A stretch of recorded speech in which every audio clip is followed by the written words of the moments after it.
Day 5 of asking, totoo po ba yung passive income sa cryptocurrency using Qubits Cube? Pansinin mo naman ako, sir. So, yan, tinry ko na siya. Nagpanda ko ng $100.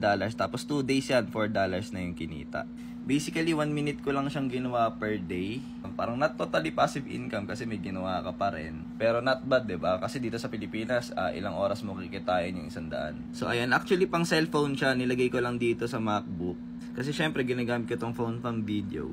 Nakalagay naman dito yung frequently asked question. Kung paano kumikita to, basahin nyo na lang. Or siguro, pwede ko naman explain sa inyo to. Tapos ayan, may insurance mechanism siya. Basically, ano siya, parang high frequency trades siya. And every profitable trade, parang kumikita sila ng 30% doon sa profit mo.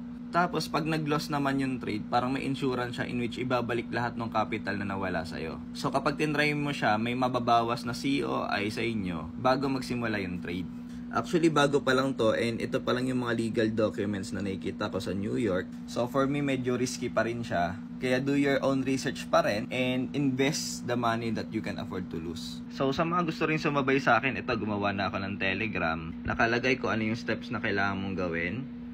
Ayan.